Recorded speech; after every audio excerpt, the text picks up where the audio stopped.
Hi, unruly anime family. This is my recap for the anime Delicious and Dungeon. If you like my recap, please consider subscribing. The story begins as a group of adventurers fights a ferocious dragon. The hero, Laios, encourages the others by telling them that they are completely prepared for this battle and nothing can get in their way of victory. However, deep down, Laios knows this isn't true. They are starving, and their movements lack their usual edge because of it. They lost an entire day because of a map mishap. Then they walked into a trap and lost 3 days worth of food. As everyone else fights, Laios is deep in thought and decides that they will have to head back for a while after defeating the dragon. Just then, the girl named Fallon shoves him, so he wonders if someone cast a confusion spell on her. That isn't the case, as Laios was too distracted to realize that he was about to be attacked and Fallon was saving him. Fallon pays the ultimate price for it, as she is taken by the dragon. Laios is surprised to see that they have been defeated, and Fallon tells him to run while casting a spell on him. When Laios wakes up, he finds himself outside, where Marcille explains that a spell got them out of the dungeon. Fallon is the only party member that they can't find, and Laios reveals that it's because she was eaten. The brave Laios wants to go back to save her, but Marcille stops him to reveal that everything they had was left in the dungeon. A little dude named Chilchuck appears and gives them even worse news, as they have just lost 2 of their party members. Laios reads their letters of resignation and finds that they were recruited by another party. Exploring dungeons is actually quite expensive, so Laios is considering selling all their equipment for lighter gear and then using that money to pay for new supplies and companions. They don't have much money in the first place, and Laios fears that his little sister Fallon will get digested by the time they finish preparing anyway. Laios' his stomach won't stop grumbling, and they're all starving. Marcille points out that their empty stomachs are probably why they failed, so they go to a village to get some food. Marcille thinks about all the options they have to eat, but Laios reveals his own plan. Instead of eating, Marcille and Chilchuck will leave the party. Then they will sell their equipment, and Laios will return to the dungeon alone. His friends think he has lost his mind, but Laios thinks it's a great idea. This way, they don't have to compromise on using quality equipment, and he will be able to avoid monsters more easily if he is alone. This entire debacle is his fault anyway, so he doesn't want to put them in harm's way for his mistake. The little boy, Chilchuck, reminds Laios that he will need him to open doors and disable traps, so he wants to go along. Marcille points out that she cares a lot about Fallon, so she demands to go with him as well. Laios can't believe how loyal his friends are and makes sure that this is what they really want.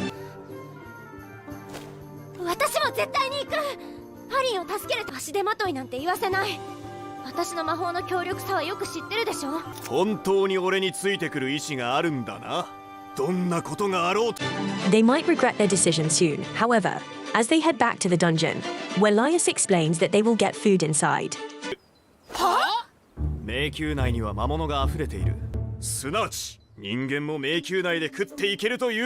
His friends are shocked, but Laios explains that the dungeon is filled with monsters. This means there is an entire ecosystem in there.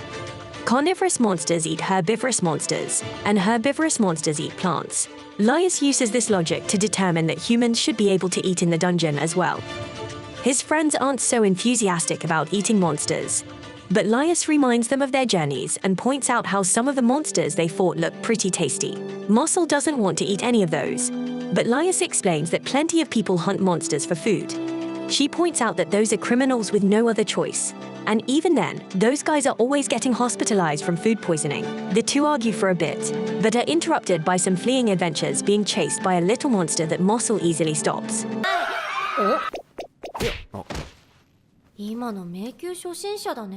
She determines that they were just newbie adventurers, but Laios isn't even listening. He is busy grabbing the monster and casually suggesting that they make it their lunch.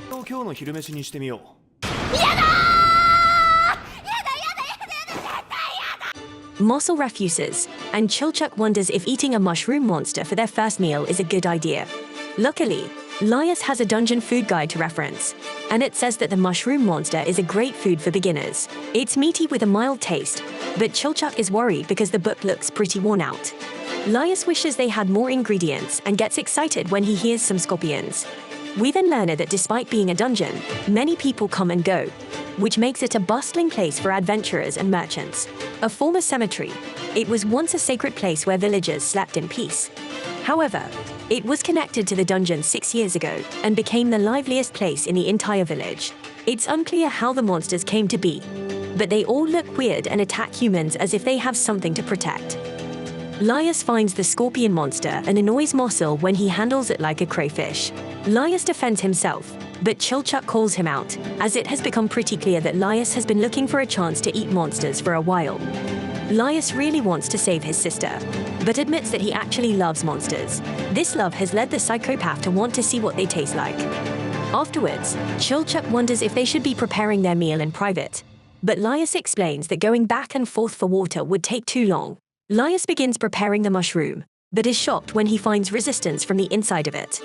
It's not easy, but understanding its anatomy helps him realize how to fight the monster more effectively next time. The monster starts to look like food once sliced up, but Marcille objects when Laios begins boiling the scorpion. She is concerned about its venom, but Laios explains that his book says it's okay to eat. Laios confidently gives it a try, only to puke it up seconds later. Just then, some little dwarf steps forward. This guy doesn't even introduce himself and just starts criticizing their scorpion cooking method. This miniature Gordon Ramsay starts slicing it up and explains that it will cook through more easily this way. Their juices will create a delicious broth that will be easier to eat. He removes the internal organs and explains that they are bitter and have an awful texture. The Iron Chef moves on to the mushroom monster and shows which parts are not good to eat. Surprisingly, the feet will be delicious and even smell nice. Like a true chef, this guy even has his own pot, so he uses it to cook the food, but he can't help but feel like something is missing. He gets some random stuff just growing on the walls, but Marcille refuses to try it. She points out that they are in a cemetery. She is okay with trying monsters, but random plants with roots are out of the question. She really loses her cool, but her caring-like behavior is interrupted when a slime falls on her face. Marcille can't breathe or cast any spells, so she panics and remembers that her first death was to a slime dwarf. Senshi rescues her, and the OS is amazed that he was able to handle the slime with just a knife.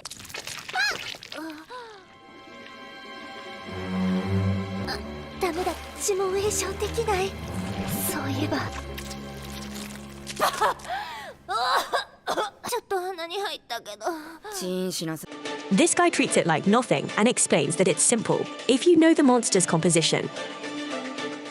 The slime might not look like they have much going on inside, but Senshi explains that their composition is actually more structured than that of humans. He gives them a little anatomy lesson and explains that the slime senses the breathing of their prey and springs into action. That is why people become easier targets when they shout in a loud voice, like Marcille did. Senshi gets right down to business, as he doesn't want a meal to go to waste, and instantly starts preparing to cook the slime too. It's not edible the way it is, so the chef soaks it in citrus juice and washes it in hot water. The slime needs to dry for 2 whole weeks, but Senshi is clearly a monster chef pro, as he has a portable slime drying net that he made himself. He sandwiches the slime in his crazy little contraption and explains that it can now dry as he walks around. It will take some time before it's ready to eat, but this guy acts like he's on his own cooking show, as he already has some prepared for him to use in the meal. Laios was asked if it's really okay since he knows it's a delicacy, but Senshi says it's fine. He has researched monster food in the dungeon for 10 years, and nothing makes him happier than to hear someone is interested in monster cuisine. With all the ingredients secured, Senshi really gets to work, and the delicious-looking meal is eventually ready. The boys feel a bit strange since they weren't expecting it to look and smell so good. Senshi explains that the meat contracts during the cooking process, so it comes apart easily. Laios is the first to give it a try and is amazed by how delicious it is. Chilchuck marvels at the taste as well, so Marcille caves into the pressure and demands that he serve her some too. Of course, she is the most skeptical, and Senshi explains that the pink stuff is dried slime innards. Marcille gives it a try and instantly realizes that it's delicious. They all really like the roots as well, but Senshi explains that they're actually tree trunks that grow upside down. In the dungeon, Marcille wonders about the unique and mysterious dungeon algae that they are eating, but the dwarf explains that it's just regular algae that even grows on the surface. They're all eventually stuffed from eating so much, and dwarf from Sei finally introduces himself as Senshi. Laios reveals to him that his sister was eaten by a monster in the lower levels of the dungeon, so he wants to rescue her before she is digested. Laios then reveals that the monster was a dragon with deep red scales, and Senshi knows a bit about it. Dragons spend most of their days sleeping to maintain their huge bodies. They also digest much more slowly than other monsters. Laios is glad to hear that, and Senshi offers to go with them, which Laios gladly accepts, and Senshi explains that he has always dreamt of cooking the red dragon for many years. He even starts dreaming about it now and wonders what he should make with its meat. Laios stares at his new strange friend and wonders if it's really okay to eat the dragon, as it was able to eat his sister. Their rescue mission takes them through the second basement floor, which is very different from the cemetery on the first basement floor. According to scholars, this is the spire of the Golden Castle, which is located deep underground. It becomes pretty clear that they're getting tired when Marcille trips on the bridge, so Laios decides to find a campsite and call it a day. They remember how they spent a night there before, and Laios has burned himself while cooking up some soup. Marcille is reminded about delicious normal food, but since she is reminded that he has some scorpion broth from their lunch earlier, she doesn't want it. So Laios decides that they should go look for a monster they can have for dinner. Laios is open to requests from Marcille, but she can only think of normal food. Their only options are monsters, so she settles for anything edible. Laios references his trusty monster-eating guide and finds out what the most common monsters in that area are. Big bats and giant rats are on the menu, but Marcille refuses to eat anything unsanitary. Forest goblins are also an option, but she doesn't want to eat demi-humans either. Living armor is also on the menu, but Marcille is apparently a really picky eater and doesn't want to eat metal. There are more normal monsters too, but those don't attack humans, so they require more preparation. Laios is super optimistic though and points out that they might be able to find a monster holding a flesh-eating lunch for them. Luckily for her, Senshi explains that there are lots of fruits during this season. However, the cold, harsh reality smacks Marcille right in the face when these fruits Senshi were talking about turning out to be tree fruits from man-eating plants. Laios points out that man-eating humans is just a name that was given to them. He uses one plant as an example and explains how it spreads its mucus every way. When a creature touches the mucus, the plant reflexively pulls it in. It wraps around the creature, but it doesn't digest it. Instead, it turns them into compost. Marcille is still skeptical about them not digesting humans, but Chilchuck points out that someone would have noticed if a corpse was there. There are people who retrieve corpses in the dungeon, but no one would get eaten by a monster there. The problem is that they won't be able to pick the plants in secret, so they will have to fight. Marcille finally shows that she is a useless, picky eater diva and tells everyone to step aside, as she will defeat their opponents in one shot. Marcille prepares a powerful spell with a mystical incantation, but Senshi abruptly stops the moron. This causes her to get captured by the monster, and Senshi explains that he didn't want her to use an attack that would hit the fruit. Senshi lives by an absolute rule, which is to only take as much as you will eat. Marcille's panic. She accidentally hits one of the monsters, and she's shocked when the monster spits out a corpse. ほら、やっぱ人食い植物の木の実じゃん。プロージュネクサンとアスラ。やめろバカ者。木の実まで魔法で吹き飛ばすつもりか。